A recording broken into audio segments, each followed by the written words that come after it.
Zing Zing Paradis, c'est l'histoire d'abord d'un départ. C'est l'histoire d'une aventure, une grande aventure.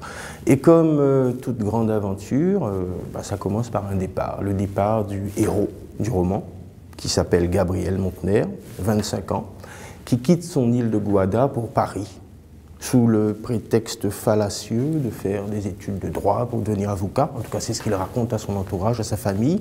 Mais, secrètement, il nourrit l'ambition de devenir un écrivain et d'utiliser, entre guillemets, cette ville de Paris, ville qui a la réputation d'être accoucheuse de talent, pour enfin faire sortir au jour son premier roman.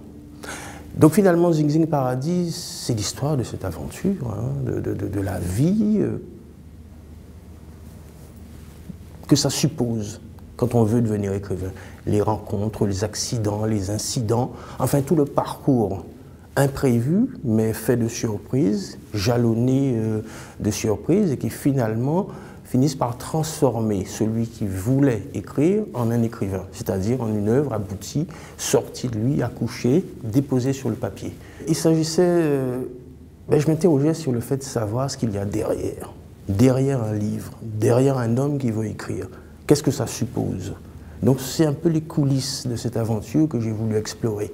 Quelle est la vie de quelqu'un qui veut écrire? Parce que quelque part, faire ce choix d'écrire, c'est une pure folie. Alors, est-ce qu'on est écrivain? Est-ce qu'on le devient? Est-ce qu'on apprend à l'être? Enfin, c'était toutes ces questions comme ça qui me tournaient dans la tête et puis j'avais envie d'aller voir. Comment est-ce qu'on accouche d'un livre? Donc, Zing Zing Paradis, qu'est-ce que c'est? C'est l'histoire d'une métamorphose. C'est l'histoire d'une transformation, c'est l'histoire d'un aboutissement. Et c'est tout ce cheminement-là qu'il me plaisait de conter, de raconter, en suivant tous les petits chemins, même les impasses quelquefois. Enfin, partout où l'œuvre, ou l'inspiration, ou la vie pouvait emmener cet auteur, dans les endroits les plus improbables, dans l'ombre, dans la lumière. Enfin, j'ai conçu ce roman, Zing Zing Paradis, comme une aventure humaine, véritablement.